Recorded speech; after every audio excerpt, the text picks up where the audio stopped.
Welcome to Making Video Games with Python Lesson 5. In this video, we're going to see how we could make images move on their own, as well as control the position of images through our mouse. So let's get to it.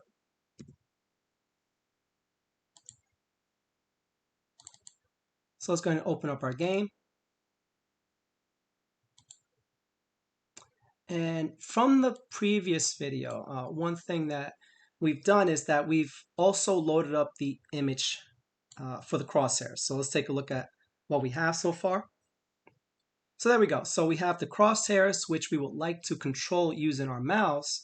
And then we have the zombie, which we want it to be able to kind of roam around the screen on its own.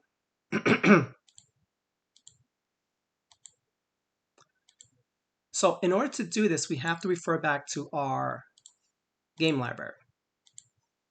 And we've been kind of showing you that, if you have a particular variable that's a particular type, such as a game or an image, you should be able to go through that class to find functions to help you perform your task.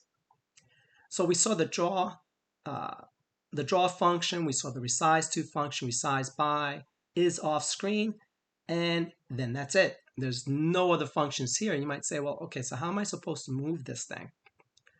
So the other thing you'll notice about some of the classes is that there's also this thing called GameObject. And let me scroll up to that. So all the objects such as image, animation, shape, they all part of this other class called GameObject.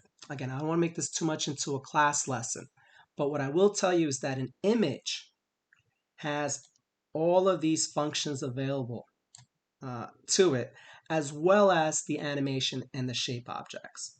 So if you find that you need to look for a particular function and you don't see it within the particular class, I would ask that you look in the GameObject because the function might be there. So the two functions we want to work with for making the zombie move on its own is the set speed and the move. So let's give zombie a speed. So we're going to say set speed.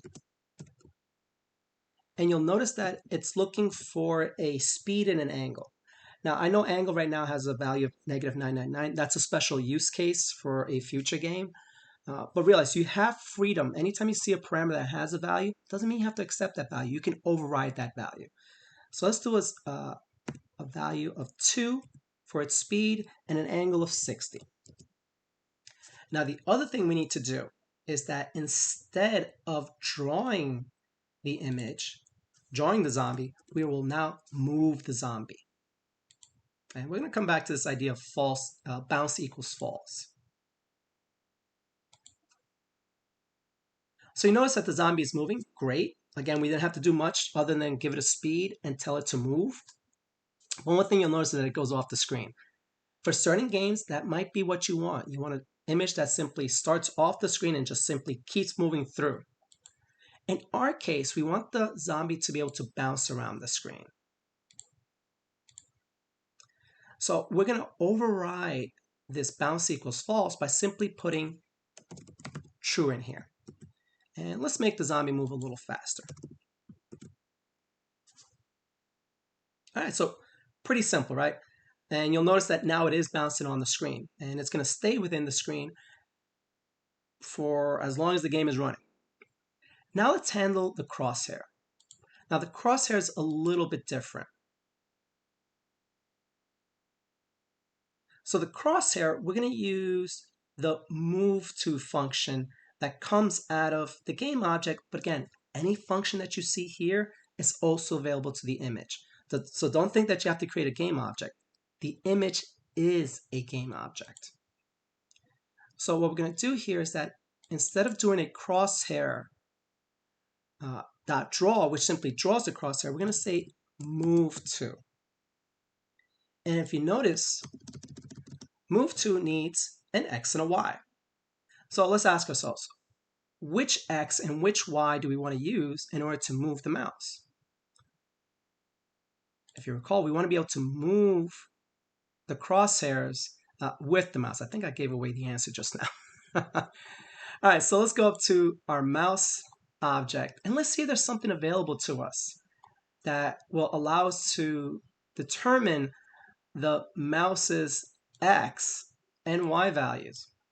So it happens to be that the mouse object has variables X and Y.